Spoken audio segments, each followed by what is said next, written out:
Good day and welcome to another edition of the Military and Foreign Affairs Network. I'm your host, the voice of reason. So, in this report, I wanted to talk about the continued conflict between Ukraine and the Russian Federation.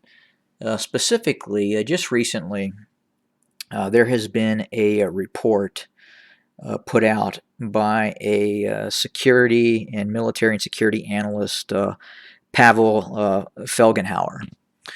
And he has been around the military circles for a bit, specializing in kind of a Eastern Bloc military affairs.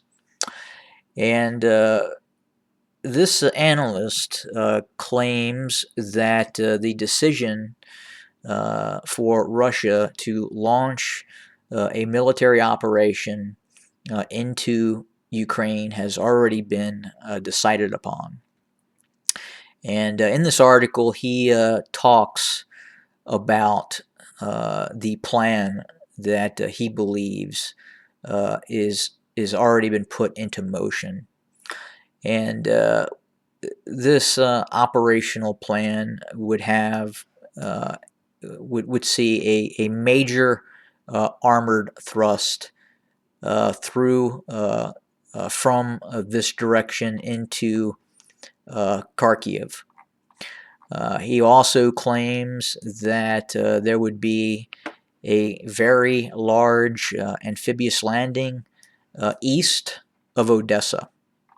And I would assume that you could see a large naval infantry landing force possibly seize this port facility.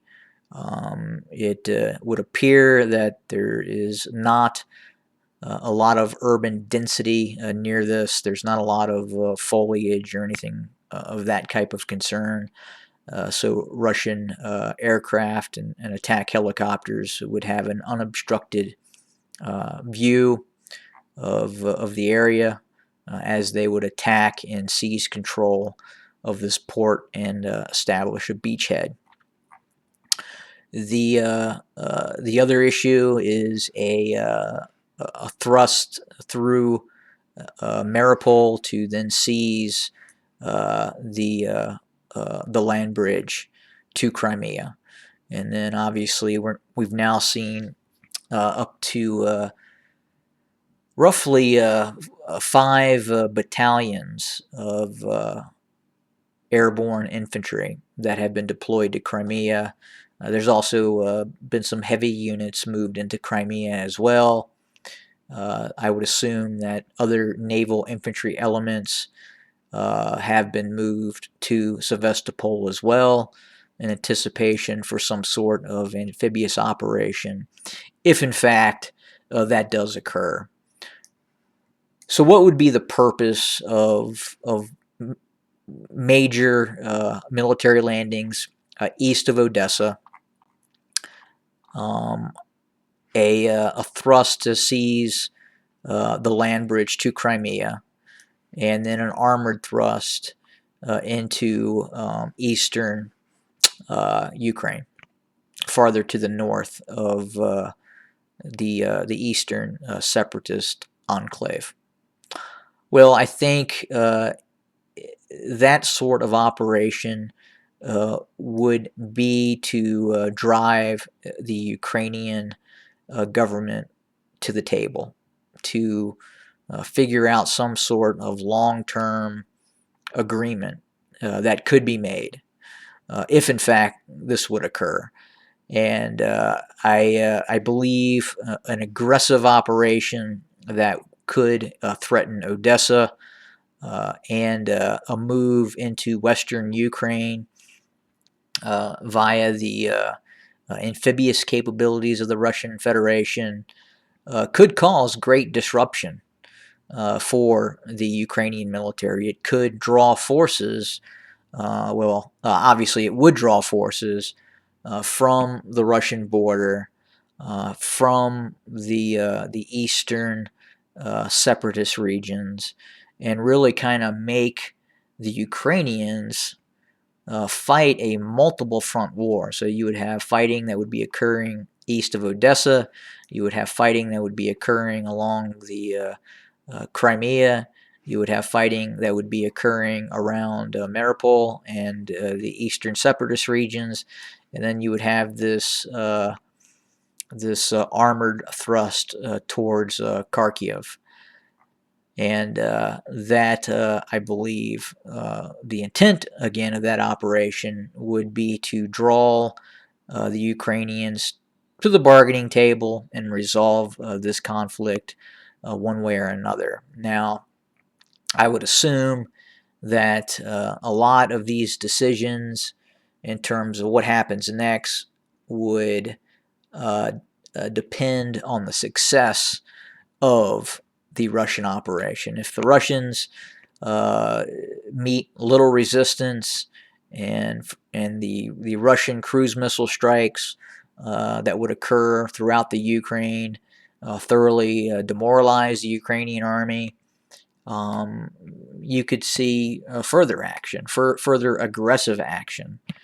But the Military and Foreign Affairs Network does not see that happening.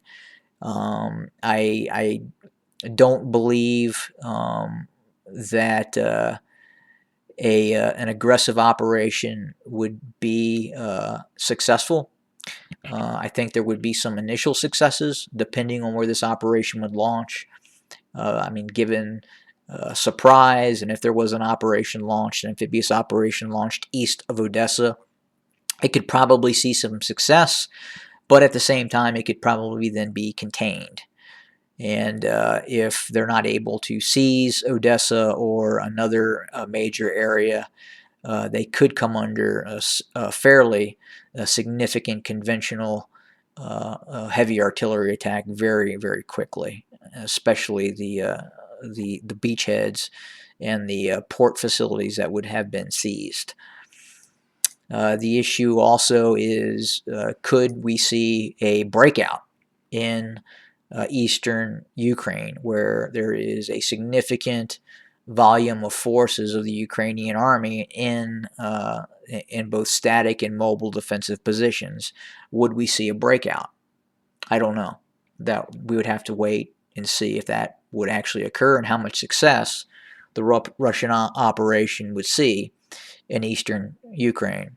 And then obviously the armored thrust further north. Again, this is one of the big concerns Russia has with Ukraine as a member of NATO.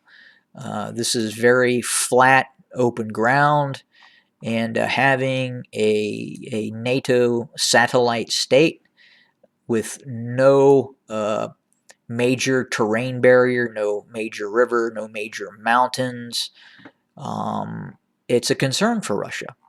And given this flat terrain, and then the distance from Moscow, from both Ukraine and the Baltics, this concerns Russia. And as a military person looking at this, you would have to say, well, you're definitely putting yourself at a significant disadvantage if you in fact allow that to happen. And what I mean by facing a Ukraine that is in NATO, and then obviously already NATO is in Estonia, Latvia, and Lithuania. They basically have surrounded Belarus. But we'll keep an eye, and as things happen, we'll try and report. I would think that sort of operation is not going to happen, that I just discussed. But this analyst is fairly convinced that it very well could. But again, wait and see.